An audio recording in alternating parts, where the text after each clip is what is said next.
Hello, everyone. Welcome back to Software Project. I am so grateful you're here listening to me and also on YouTube.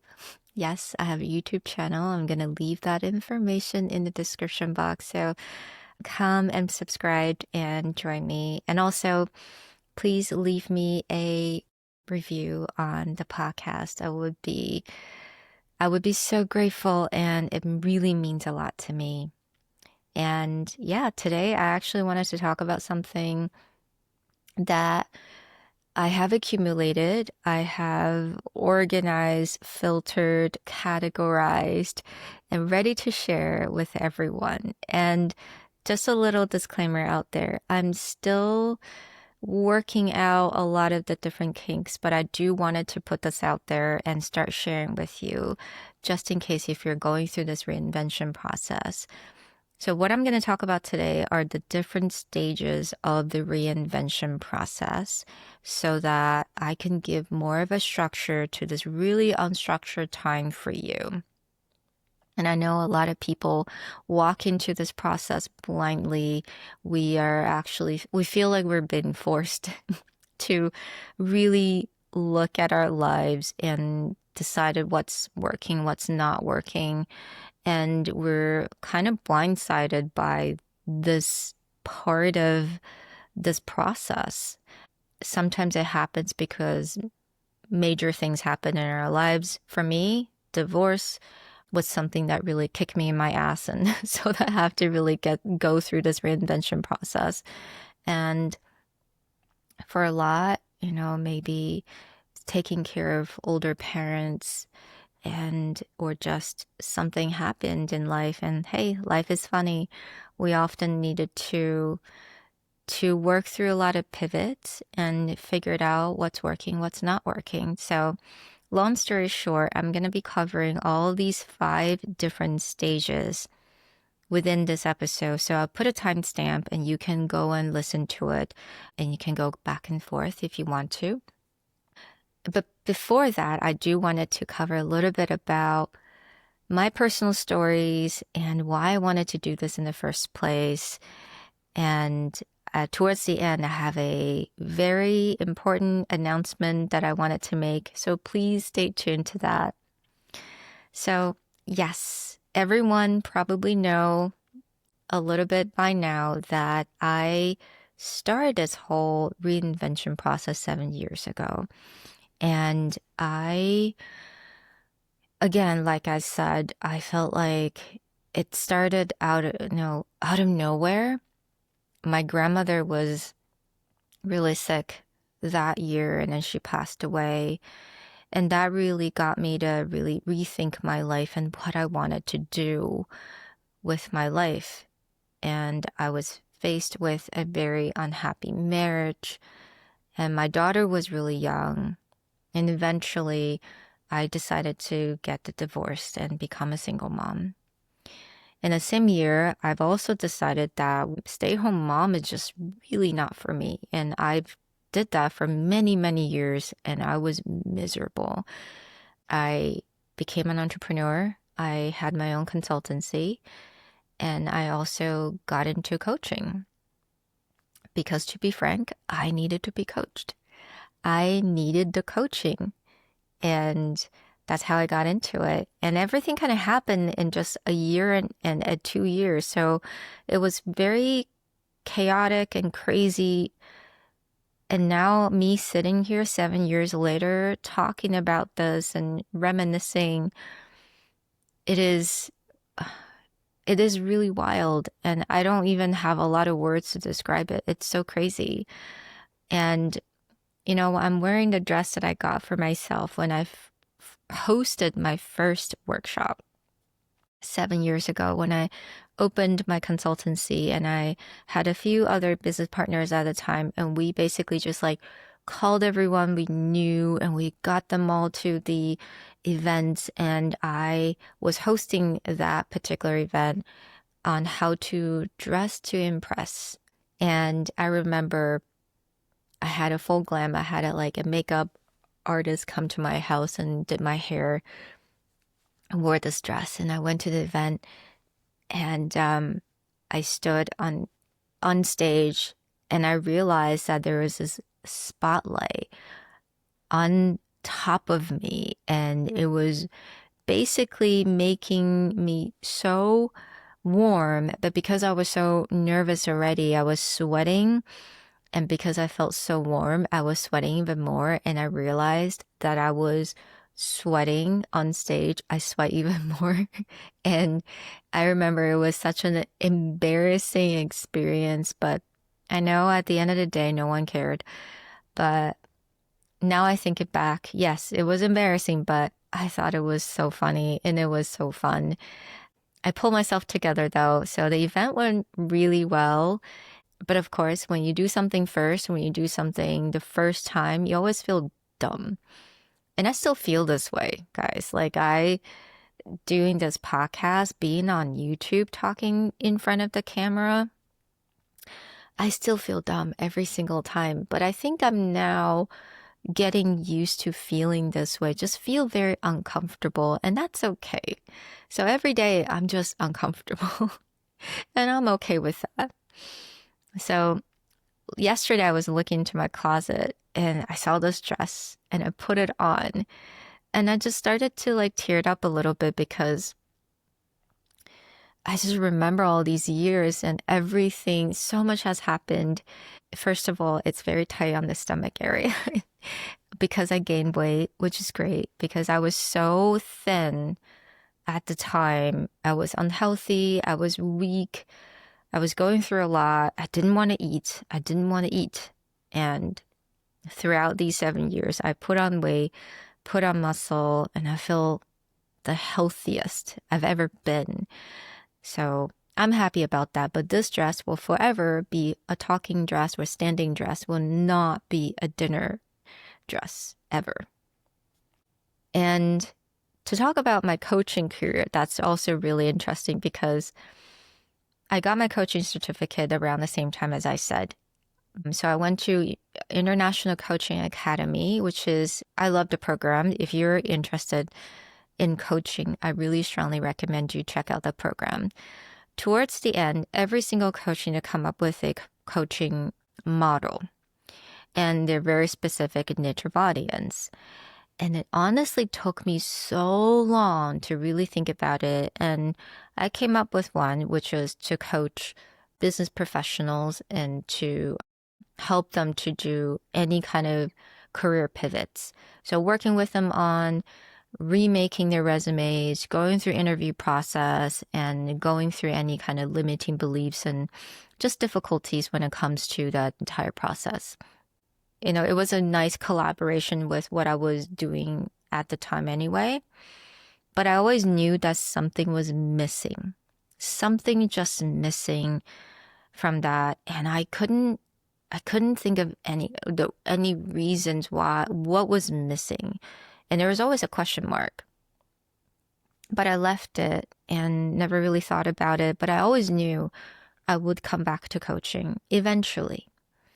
And so 3 weeks ago, I was having lunch with my friend, my dear old friend. I've known her for almost 30 years. This really aged me.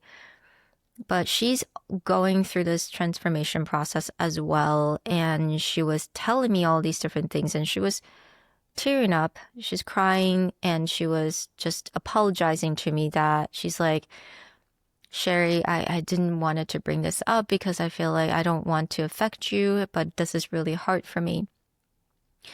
The entire time, I can tell you, I know exactly what she was going through. I know exactly what she was feeling. And I was actually able to tell her what she could do in order to move on to the next phase, or what could get her out of that limiting beliefs.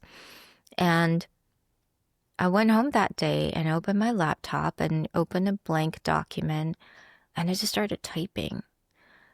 And I typed down the entire 5 stages that I personally experienced. And I watched so many people experience the same thing. And I had no idea it was all in me. It was all here. It was all in my head. and everything kind of poured out. 15 minutes. So what I'm about to share with you is what I actually typed.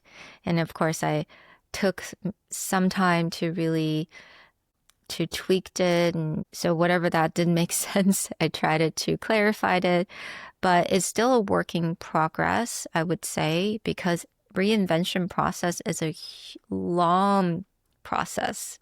Anyone who had gone through it will tell you it takes a long time. It really takes a long time, especially when it comes down to it. Reinvention process is about redefining your relationship with you. That's it. Anything else is a byproduct. And yes, when it comes to career, relationships, friendship, family, they're all things that we need to sort through. But really what it comes down to is your relationship with yourself. And then you understand your relationship with your job, your relationship, how do you want it to have better relationship, your family, your friends, and so on and so forth. So I wanted to share that with you guys today. And there are 5 stages, so let's get into it. The first stage, I call this the breakthrough stage.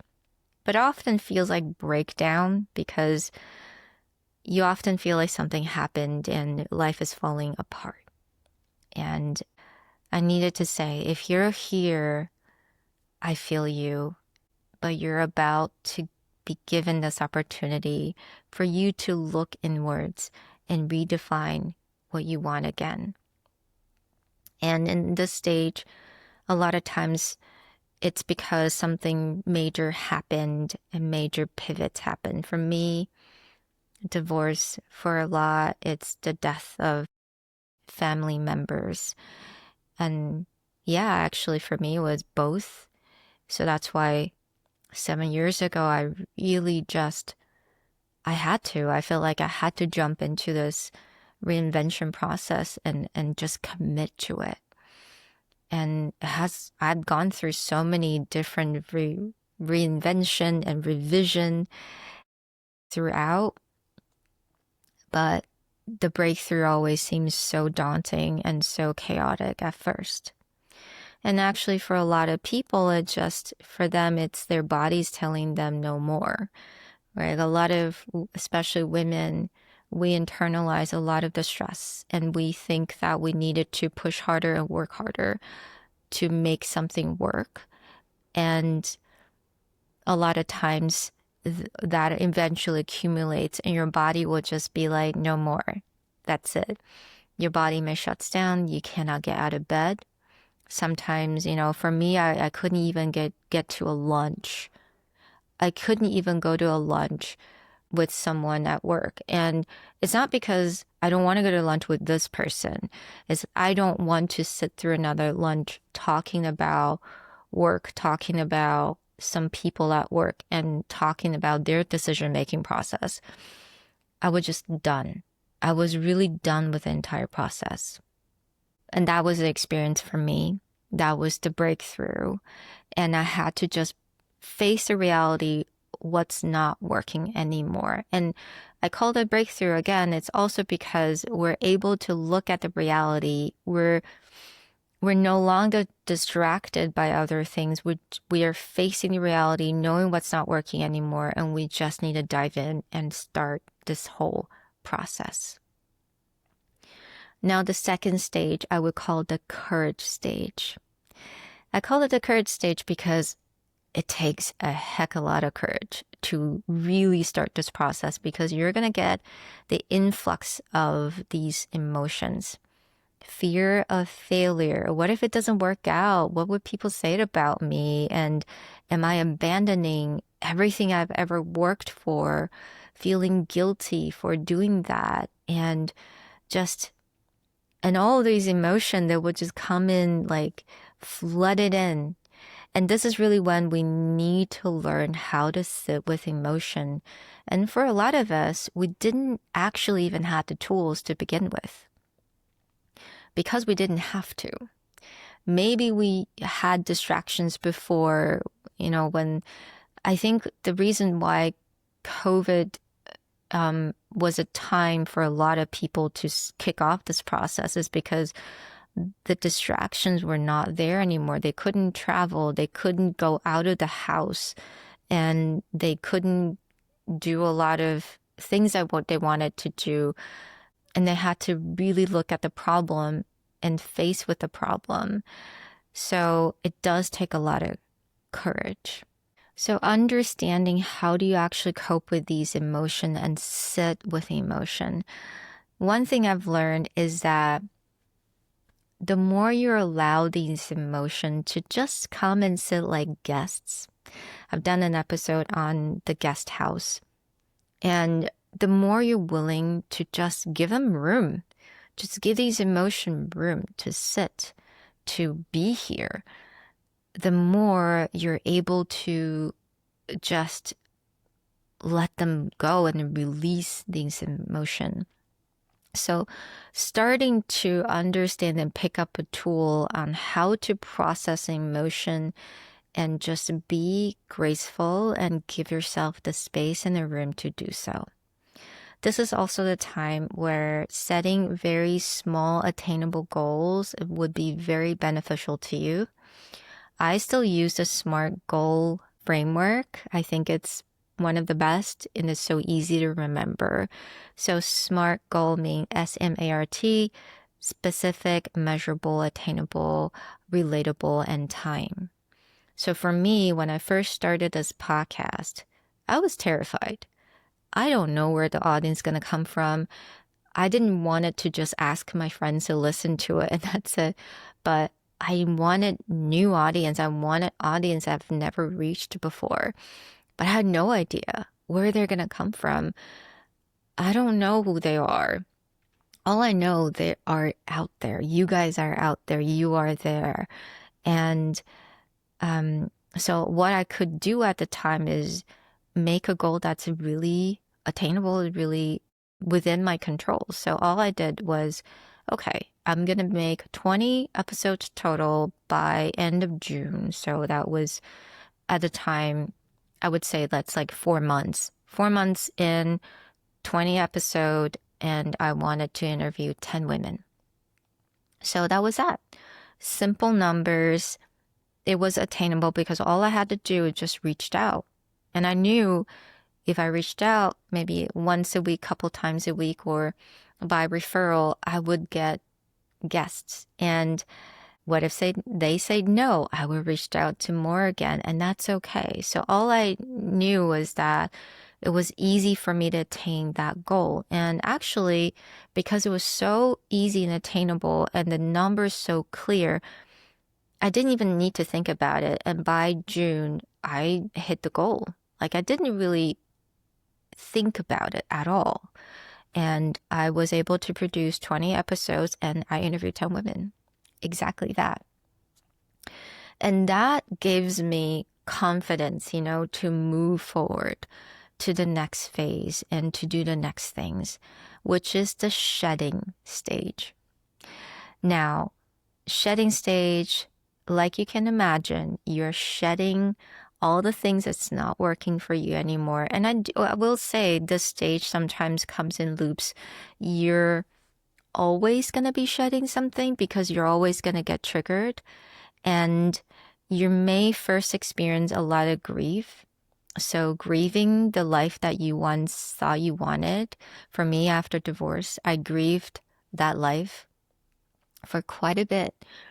For a few months. I mean, I don't really remember now, but I remember I would look at my childhood photo, a photo as a 4-year-old girl, and I would cry and I would say, I'm so sorry because I felt like I disappointed her, and I would grieve. But after that, I look at her, and now if I look at her, my 4-year-old girl, I am just so happy for her because I'm finally doing what she wanted. So letting yourself grieve, I think that's really important. You might also experience something called the ego death. It sounds scary, but I think it's one of the most liberating thing ever. It's so scary, but it's liberating. Hear me out. So ego death happens when when people tied their ego, their self-worth to the job, the title, the name of the company, to relationship, maybe the certain partner or the marriage life, for example. That was kind of what I tied to. And looking like a perfect family, that was what I tied to. Again, if you tied any of your self-worth to these things, when we experiencing the shedding stage or the reinvention process, we will be getting opportunities to start letting go these ego. And yeah, ego death. You will see the ego crumbled and die. But it is actually really liberating to experience that. And I have no idea how many times I've experienced that. I still do. I still do. For me, the next thing is one of the hardest thing, which is setting boundaries. If you're a people pleaser like me, setting boundaries, it's an art, let me tell you. You often still need to go back to, are you actually setting boundaries, or you're still asking people for their validation? So setting boundaries means that you're telling someone that you're not going to do this or you're going to do this, and that's it. That you actually don't require their approval. We're not asking for their approval. We're holding the boundaries. But I think that's the hardest part, is that sometimes we break the boundaries. We say we want one thing, and then through action, we're showing some people that, oh, I'm okay with the other. You're breaking the boundaries. And honestly, that's on us. So understanding actually how to set the boundaries, hold the boundaries, and be okay when other people are not pleased with you when you're setting these boundaries. And as a people pleaser, again, when dealing with people not being pleased with me, that's very, very uncomfortable. But these are all sort of lessons that we just need to pick up and learn in the shedding stage. And this is a good time to redefine your self-worth, your self-concept. You know, what was familiar before doesn't mean was good. What's uncomfortable right now doesn't mean it's bad. And really defined, who do you want to be? How do you actually want it to feel? And so this is a time you really need to explore that. So that's the shedding stage. Next, we have the silent stage. In this stage, it can get quite difficult because you will feel like you've done so much internal work, but nothing's happening. It's like a lot has happened, but nothing is happening. A lot has happened internally, but nothing's happening externally. That's validating your work internally. So you feel like nothing is happening. It's so quiet. And it's especially hard because you have already learned to shed a lot of the attachments you had. Maybe you're resetting relationships with your friends, your family. So you're not on the best term. It's meaning that maybe you're giving yourself more rooms. You're keeping distance from the friends you had before, your coworkers before. You're giving yourself some room. So it is a lonely period of time. And that makes it harder because you feel so isolating. Another thing that actually clients and people that I've spoken to have confirmed this is where sometimes you feel like you don't belong. You feel like you're floating. That's how I felt. I was floating. I didn't know what I was doing. I felt like I'm in the air. I'm looking at myself, but I don't recognize myself. Because that's the time where we have let go a lot of the attachments we have, meaning the anchor that we had. And now it's time to look for and to redefine your new anchor, your new vision in life. So the discomfort that you're feeling doesn't mean you don't belong. It just you are looking for and you're redefining everything right now. This is a time that you also need support. You also need really good friends and supportive people, and reached out to them and make sure that you have that network. And you may be running out of patience as well. You feel like, are we there yet? You know, the donkey in Shrek, are we there yet? Are we there yet? I feel like I was like that, asking myself, are we there yet? And I even remember I was crying to my friend, and I was telling him that I'm so tired of growing. And he was laughing. I was laughing at myself at the same time while I was crying. But I just feel so tired and exhausted. And again, because I was just so attached to these like external validation of telling me I'm doing a good job. But in this reinvention process, you don't have that. You don't have the external validation telling you you're doing a good job, because that's not what you wanted, right? You're redefining your self-worth, and the validation, external validation, it's not something that you're craving. And so now you may have some triggers coming in. You may feel like, well, how come they're getting new jobs or getting new opportunities? I'm not. I feel jealous, I feel rage, I feel frustration, all of that. But these are all just really good lessons for you to take a look more into, why are you feeling this way? And let's say someone that I don't even quite like, or someone that I don't really know getting a job, and they're announcing on LinkedIn, why am I feeling jealous? Like, why? And it's okay to feel jealous. Please don't suppress the jealousy. Don't suppress that. Just ask yourself why. Maybe it's because you also wanted to get validation, but ask yourself, why do you need validation? From whom? And I know I mentioned this before.